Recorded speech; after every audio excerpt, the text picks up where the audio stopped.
নমস্কার বন্ধুরা, বাংলার ইনভেস্টর ইউটিউব চ্যানেলে আপনাদের সকলকে স্বাগত জানাই। চ্যানেলে প্রথমবার এসে থাকলে চ্যানেলটা অবশ্যই সাবস্ক্রাইব করে রাখবেন এবং তার সঙ্গে সঙ্গে পাশে থাকা বেল আইকনটা টিপে অল অবশ্যই সিলেক্ট করে রাখবেন, যাতে করে পরবর্তী ভিডিওগুলোর নোটিফিকেশন আপনাদের কাছে সময় মতো পৌঁছে যায়। তো চলুন এই ভিডিওটা শুরু করা যাক। আর এই ভিডিওতে কিছু আইপিও নিয়ে ডিটেলসে আলোচনা করব। তো এতদিন দেখতে পাচ্ছিলেন বাজারে আইপিও আসার যে পরিমাণ সেটা কিছুটা কমে গিয়েছিল, তবে এবার থেকে এই যে আইপিও তার সংখ্যা কিন্তু আবার বাড়তে থাকবে। তো সেই কারণে আইপিও তে অ্যাপ্লাই করার জন্য টাকাও রেডি রাখুন। তো এখানে দেখতে পাচ্ছেন এই নভেম্বর মাসের শেষ পর্যন্ত প্রায় 40,000 কোটি টাকার আইপিও কিন্তু বাজারে আসতে চলেছে। তো এর মধ্যে বড় বড় অনেক কোম্পানির নাম রয়েছে, যেমন এই গ্রো যে ব্রোকারটা রয়েছে তাদের যে পেরেন্ট কোম্পানি, তারা তাদের আইপিও নিয়ে আসবে। তার সঙ্গে এই যে লেন্সকার্ট এর আইপিও কিছুদিনের মধ্যেই ওপেন হতে চলেছে। তারপরে আইসিআইসিআই ব্যাংকের যে এএমসি রয়েছে বা অ্যাসেট ম্যানেজমেন্ট কোম্পানি, তারও যে আইপিও সেটাও কিন্তু বাজারে আসবে। তো যদি এই 40,000 কোটির মধ্যে দেখেন, তাহলে এই যে গ্রো কোম্পানি রয়েছে তার যে পেরেন্ট কোম্পানি এই বিলিয়ন ব্রেন্স গ্যারেজ ভেঞ্চার্স, এরা প্রায় 6,500 কোটি টাকার আইপিও নিয়ে আসতে চলেছে। তারপরে লেন্সকার্ট সলিউশন যে আইওএস সেগমেন্টে কাজ করা কোম্পানি, এদের আসতে চলেছে 6,000 কোটি টাকার আইপিও। তারপরে ওরকলা ইন্ডিয়া বলে একটা কোম্পানি রয়েছে, এদের প্রায় 1,600 কোটি টাকার আইপিও আসতে চলেছে। তারপরে এই আইসিআইসিআই এদের যে এনসি, তারপরে পাইন ল্যাবস রয়েছে, ফিজিক্স বালা রয়েছে, তারপরে টেকনো ক্লিন এয়ার রয়েছে, তারপরে প্রেস্টিজ হসপিটালিটি রয়েছে, তারপরে বোট এই কোম্পানির আইপিও আসতে চলেছে। তারপরে পার্ক মেডি ওয়ার্ল্ড, এরকম টোটাল যদি দেখেন তাহলে কিন্তু প্রায় 41,168 কোটি টাকার আইপিও এই নভেম্বরের মধ্যেই বাজারে আসতে চলেছে। তো এদেরই মধ্যে দুটো আইপিও খুব তাড়াতাড়ি বাজারে ওপেন হয়ে যাবে এবং একটি আইপিও তো আগামীকাল থেকে ওপেন হয়ে যাচ্ছে। তো এরকম দুটো আইপিও ডিটেলসে আলোচনা করব। তো প্রথম যে আইপিওটাকে নিয়ে আলোচনা করব সেটা হচ্ছে এই ওরকলা ইন্ডিয়া লিমিটেড আইপিও। তো দেখতে পাচ্ছেন এটাই 29 অক্টোবর 2025 মানে আগামীকাল থেকেই ওপেন হয়ে যাবে। তো এই সমস্ত কোম্পানিগুলোর বিজনেস জানবো, তার সঙ্গে সঙ্গে কোম্পানির ফাইন্যান্সিয়াল সেগুলো জানার চেষ্টা করব। তার সঙ্গে সঙ্গে যে টাইম টেবিল রয়েছে, মানে কবে থেকে ওপেন হচ্ছে, কবে থেকে ক্লোজ হচ্ছে, কবে আইপিওর অ্যালটমেন্ট হবে, কবে মার্কেটে লিস্ট হতে পারে, এইগুলো জানবো। তারপরে এই আইপিও তারা কেন বাজারে নিয়ে আসছে সেই সম্পর্কে জানবো, এবং শেষে তো অবশ্যই যে গুরুত্বপূর্ণ জিনিসটা জিএমপি বা গ্রে মার্কেট প্রিমিয়াম, সেটা জানার চেষ্টা করব। তো চলুন প্রথমেই ওরকলা ইন্ডিয়া এই কোম্পানিটা কি কাজ করে থাকে সেটা জেনে নিই। তো দেখতে পাচ্ছেন এই কোম্পানিটা এই 1996 সালে তৈরি হয়েছে। কোম্পানিটা একটা ফুড সেগমেন্টে কাজ করা কোম্পানি। তো এটা একটা ইন্ডিয়ান কোম্পানি। তো বিভিন্ন রেঞ্জে খাদ্যদ্রব্য রয়েছে, যার মধ্যে ব্রেকফাস্ট, লাঞ্চ, ডিনার, তারপরে স্ন্যাক্স, বেভারেজ এবং ডেজার্ট, এইগুলো সবই রয়েছে। তো এর মধ্যে বড় বড় হেরিটেজ ব্র্যান্ডও রয়েছে, দেখতে পাচ্ছেন এমটিআর ফুডস রয়েছে, তারপরে ইস্টার্ন কন্ডিমেন্টস রয়েছে এবং রাসোই ম্যাজিক রয়েছে। তো এই এমটিআর ফুডস এর মধ্যে যদি দেখেন এই যে ইনস্ট্যান্ট মিক্স রয়েছে, তারপরে রেডি টু ইট মিলস রয়েছে, তারপরে বিভিন্ন ধরনের মশলা রয়েছে, তারপরে ব্রেকফাস্ট মিক্সেস রয়েছে, স্ন্যাক্স, বেভারেজ এবং তার সঙ্গে সঙ্গে এই যে spices, RTC foods, RT foods এবং তারপরে ভার্মিসেলি, এইগুলো কিন্তু রয়েছে। এবং এই ইস্টার্ন কন্ডিমেন্টস এর মধ্যে দেখতে পাচ্ছেন স্পাইসেস এবং কনভিনিয়েন্স ফুডও রয়েছে। তো কোম্পানির কোর মার্কেট মানে প্রধান মার্কেট কোনগুলো দেখতে পাচ্ছেন, এই কর্ণাটক, কেরালা, অন্ধ্রপ্রদেশ, তেলেঙ্গানা, এবং তার সঙ্গে সঙ্গে এই কোম্পানিটা প্রায় 42টার বেশি দেশে তাদের এই যে বিজনেস সেটা ছড়িয়ে রেখেছে। দেখতে পাচ্ছেন এই ইউএস রয়েছে এবং কানাডার নামও রয়েছে। তো এই জুন 30, 2025 ডেটা অনুযায়ী কোম্পানির কাছে এই 400-র বেশি প্রোডাক্ট রয়েছে। তো কোম্পানির এই যে ম্যানুফ্যাকচারিং ফেসিলিটি সেগুলো কোথায় রয়েছে, ইন্ডিয়াতে রয়েছে এবং ইউএই বা আরব আমিরশাহিতে রয়েছে। তার সঙ্গে সঙ্গে থাইল্যান্ড, মালয়েশিয়া এইগুলোতেও রয়েছে। তো এই মার্চ 31, 2025 ডেটা অনুযায়ী এই ইন্ডিয়ার মধ্যে কোম্পানির 9খানা ম্যানুফ্যাকচারিং ফেসিলিটি কিন্তু রয়েছে। তো কোম্পানির যে নেটওয়ার্ক সেটাও স্ট্রং, দেখতে পাচ্ছেন 834খানা ডিস্ট্রিবিউটর রয়েছে, 888খানা সাব ডিস্ট্রিবিউটর রয়েছে এবং কোম্পানির যে বিজনেস সেটা 28টা রাজ্যে এবং 6খানা ইউনিয়ন টেরিটরি সব জায়গাতেই অ্যাভেলেবেল রয়েছে। এরপরে চলুন ফাইন্যান্সিয়াল দেখে নিই। তো যদি দেখেন কোম্পানির এই যে রেভিনিউ, এটা ইয়ার অন ইয়ার 3% বৃদ্ধি পেয়েছে এবং কোম্পানির এই যে প্রফিট আফটার ট্যাক্স বা নেট প্রফিট, এটা 13% বৃদ্ধি পেয়েছে। তো যদি অ্যাসেট দেখেন, এটা তো ক্রমবর্ধমান হারে বাড়ে। তো দেখতে পাচ্ছেন এই 3,101, তারপরে 3,375 এবং তারপরে বের হয়েছে 3,171। তো শেষের এই যে কলমটা রয়েছে এটাকে ইগনোর করব, কারণ এটা দেখতে পাচ্ছেন শুধুমাত্র 3 মাসের ডেটা রয়েছে। তো এইগুলো কিন্তু একটা ফুল ফাইন্যান্সিয়াল ইয়ারের ডেটা, দেখতে পাচ্ছেন সব কিন্তু মার্চ পর্যন্ত রয়েছে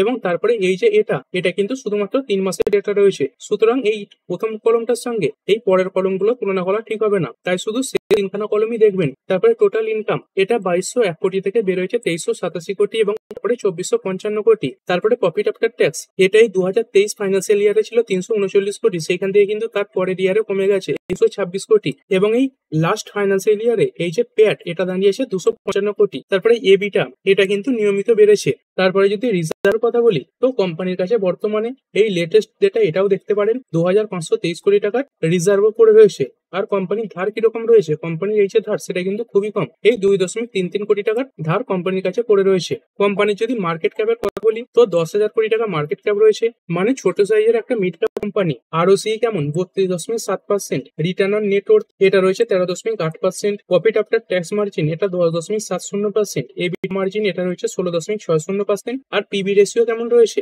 এই 5.40। তো মোটামুটি খুব একটা হায়ার ভ্যালুয়েশনে কিন্তু মার্কেটে আসছে না। তো যদি ইপিএস এর কথা বলি, আইপিও আসার আগে 18.67 এবং আইপিও আসার পরে 23.04, আর পি রেশিও এটা আসার আগে 39 এবং আসার পরে থাকছে 30.68। এরপরে চলুন টাইম টেবিল দেখে নিই। এই অক্টোবর 29 মানে আগামীকাল থেকে ওপেন হচ্ছে এবং অক্টোবর 31-এ ক্লোজ হবে। তো ভ্যালু রয়েছে 1, মানে পরবর্তীকালে স্প্লিটের কোনো সম্ভাবনা কিন্তু নেই। তো প্রাইস ব্যান্ড কিরকম রয়েছে এই 695 থেকে 730।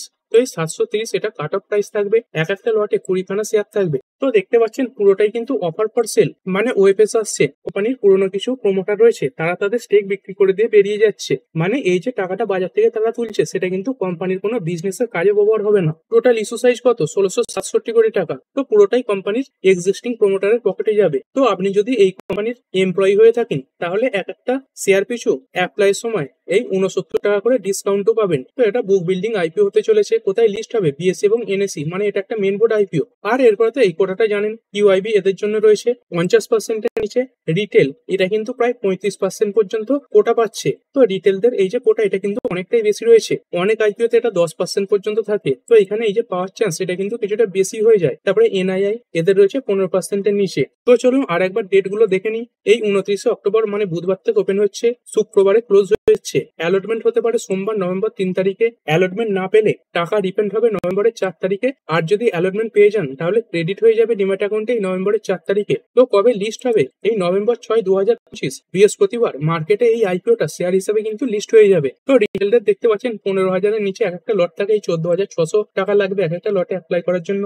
এরপরে রিটেলরা সর্বোচ্চ 13খানা লট অ্যাপ্লাই করতে পারবে 2 লাখের নিচে পর্যন্ত। তারপরে যে এইচএনআই রয়েছে 2 লাখের ওপর থেকে এই 10 লাখের নিচে পর্যন্ত অ্যাপ্লাই করতে পারবে, এবং বিগ যে এইচএনআই রয়েছে এরা 10 লাখের ওপর থেকে অ্যাপ্লাই করা শুরু করতে পারবে। তারপরে যদি প্রমোটার হোল্ডিং এর কথা বলি, তো এই আইপিও আসার আগে প্রমোটারের কাছে শেয়ার রয়েছে 90% এবং আইপিও আসার পরে প্রমোটারের কাছে শেয়ার দাম হবে 75%। মানে পরবর্তীকালে ম্যান্ডেটরি ওএফএস এর সম্ভাবনা কিন্তু নেই, কারণ কোম্পানি ইতিমধ্যেই তাদের যে শেয়ার হোল্ডিং সেটা কমিয়ে 75%-এ নিয়ে চলে আসছে। এরপরে চলুন অবজেক্টিভ গুলো দেখে নিই। তো এটা যেহেতু ওএফএস সেই কারণে কোম্পানির যে এক্সিস্টিং প্রমোটার তাদের পকেটে এই টাকাটা যাবে। তো কোম্পানি বলছে এই আইপিও আনার জন্য যে কিছু বিভিন্ন খরচ লাগে, এই যে অ্যাডভার্টাইজ, তারপরে যে মার্কেটিং, তারপরে যে বিভিন্ন ফি পেমেন্ট করতে হয়, কমিশন, তারপরে প্রসেসিং ফি, এইগুলো দিতে হয়। তো এসব কারণে কোম্পানি এই ওএফএস আনছে বা আইপিও আনছে এবং বাকি টাকা কোম্পানির পকেটে যাবে। তো এই আইপিও রেজিস্ট্রার কে রয়েছে, তো দেখতে পাচ্ছেন এই আইপিও যে রেজিস্ট্রার সেখানে নাম রয়েছে কেপিন টেকনোলজিস লিমিটেড।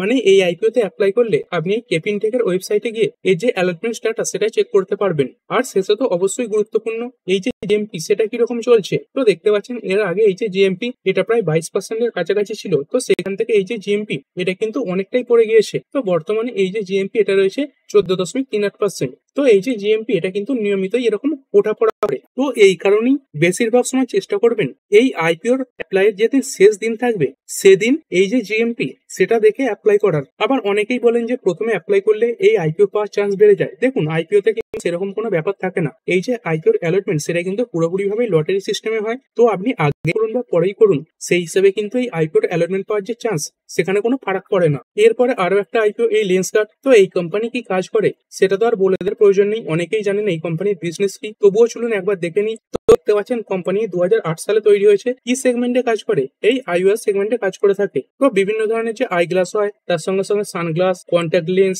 এবং এই সঙ্গে সঙ্গে যুক্ত যে আরো বিভিন্ন অ্যাক্সেসরিজ রয়েছে সেইগুলো এই কোম্পানি তৈরি করে থাকে। তো এই মার্চ 31, 2025-এর ডেটা অনুযায়ী কোম্পানির কাছে 723 টোটাল স্টোর রয়েছে। তো যার মধ্যে 2760 খানা ইন্ডিয়াতে রয়েছে এবং 656 খানা বিদেশে রয়েছে। এরপরে চলুন ফাইন্যান্সিয়াল একবার দেখে নিই। তো কোম্পানির যে রেভিনিউ সেটা লাস্ট ফাইন্যান্সিয়াল ইয়ারে ইয়ার অন ইয়ার 25% বেড়েছে এবং প্রফিট আফটার ট্যাক্স এটা দেখতে পাচ্ছেন 3028% বেড়েছে। তো এইখানেও যখন এই ফাইন্যান্সিয়াল পড়বো এই শেষ 3টে কলম এগুলোই দেখবো কারণ এই প্রথমটা এটা শুধুমাত্র এই 3টে কোয়ার্টারের ডেটা দেখতে পাচ্ছেন এই 30শে জুন 2025, বাকিগুলো কিন্তু সব এই 31শে মার্চ 2025, 31শে মার্চ 2024 এবং 31শে মার্চ 2023 রয়েছে। তো অ্যাসেট এটা কিন্তু শেষ পর্যন্ত দেখতে পারেন, কারণ অ্যাসেট এইটার পরে কিছু যোগ হয়ে এইটা হয়েছে, তারপরে কিছু যোগ হয়ে এইটা হয়েছে, এরকমই কিন্তু অ্যাসেট যায়। তো অ্যাসেট এই 9528, তারপরে 9531, তারপরে 10,471 এবং তারপরে হয়েছে 10,845। এরপরে যদি টোটাল ইনকামের কথা বলি তো ইনকাম ভালো পরিমাণে বেড়েছে দেখতে পাচ্ছেন এই 3,927 কোটির ইনকাম বের হয়েছে 5,609 এবং তারপরে হচ্ছে 7,009। তারপরে যদি প্রফিট আফটার ট্যাক্সের কথা বলি তো কোম্পানি আগে লস হচ্ছিল, সেখান থেকে দেখতে পাচ্ছেন প্রফিটেবল হয়েছে এই 63 কোটির লস, তারপরে কিন্তু এই লস কমেছে এই 10 কোটির লস দেখিয়েছে, তো এটাকে ব্রেক ইভেন পয়েন্ট বলা হয়। তারপরে দেখতে পাচ্ছেন এই পজিটিভে চলে এসেছে এই 297 কোটি প্যাট দেখিয়েছে। তো এই একটা কোয়ার্টারে এখন 61 কোটির প্রফিট দেখাচ্ছে।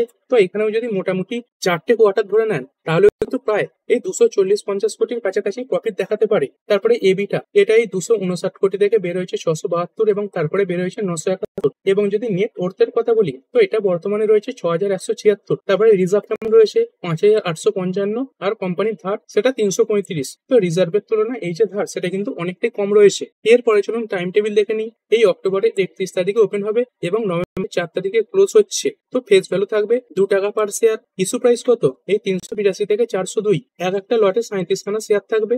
আর এই সেল টাইপ কিরকম রয়েছে দেখতে পাচ্ছেন, কিছু ফ্রেশ ইস্যু থাকবে এবং কিছু অফার ফর সেল থাকবে। তো এখানে দেখতে পাচ্ছেন টোটাল ইস্যু সাইজ 7,278 কোটি, যার মধ্যে ফ্রেশ ইস্যু এটা 2150 কোটি। তো এটা কোম্পানির বিজনেসের কাজে ব্যবহার হবে এবং অফার ফর সেল এটা রয়েছে 5,128 কোটি। তো এটা কোম্পানির এক্সিস্টিং প্রমোটারের পকেটে যাবে, কারণ কোম্পানির কিছু এক্সিস্টিং প্রমোটার তাদের শেয়ার বিক্রি করে দিচ্ছে। তো আপনি যদি এই কোম্পানির এমপ্লয়ি হন তাহলে 19 টাকা করে ডিসকাউন্টে কিন্তু পাবেন। এটাও বুক বিল্ডিং আইপিও, কোথায় কোথায় লিস্ট হবে বিএসসি এবং এনএসসি তে লিস্ট হবে, এটাও একটা মেন বোর্ড আইপিও। তবে এখানে রিটেল কোটা সেটা কিন্তু অনেকটাই কম রয়েছে। তো রিটেলাররা দেখতে পাচ্ছেন 10% কোটা পাচ্ছে, সেখানে কিউআইপি এদের যে কোটা সেটা কিন্তু অনেকটাই বেশি রাখা হয়েছে 75% এবং এনআইআই এদের কোটা রয়েছে 15%-এর নিচে। তো চলুন আরেকবার টাইম টেবিল দেখে নিই। এই 31 তারিখে ওপেন হচ্ছে, ক্লোজ হচ্ছে নভেম্বরের 4 তারিখে। অ্যালটমেন্ট হতে পারে নভেম্বরের 6 তারিখে। রিফান্ড কবে পাবেন, যদি অ্যালটমেন্ট না পান তাহলে এই 7 তারিখে রিফান্ড হয়ে যাবে। আর অ্যালটমেন্ট পেলে এই 7 তারিখে আপনার ডিম্যাট অ্যাকাউন্টে ক্রেডিটও হয়ে যাবে। আর মার্কেটে কবে লিস্ট হতে পারে, এই সোমবার নভেম্বর 10 তারিখে মার্কেটে লিস্ট হয়ে যেতে পারে। কোম্পানির মার্কেট ক্যাপ কিরকম রয়েছে দেখতে পাচ্ছেন, এই মুহূর্তে রয়েছে এই 69,726 কোটি টাকার মার্কেট ক্যাপ, মানে এটা একটা বড় সাইজের মিড ক্যাপ কোম্পানি বলতে পারেন। আসি এটা 13.84%, রিটার্ন অন নেট ওয়ার্থ এটা 4.84 রয়েছে, এবিটা মার্জিন এটা রয়েছে 14.60%, প্রাইস টু বুক ভ্যালু এটা কিন্তু অনেকটাই বেশি, একটু হাই ভ্যালুয়েশনই মার্কেটে আসছে 11.03, পিবি রেশিও রয়েছে। তারপরে ইপিএস এটা 1.77 আইপিও আসার আগে এবং পরে হবে 1.44, তার পি রেশিও এটাও কিন্তু যথেষ্ট হাই রয়েছে। এরপর রিটেলদের জন্য জানেন এটা 15,000-এর নিচে থাকে, তো এক একটা লটে 14,874 টাকা লাগবে এবং তারপর রিটেলরা সর্বোচ্চ 2 লাখের নিচে অ্যাপ্লাই করতে পারবে।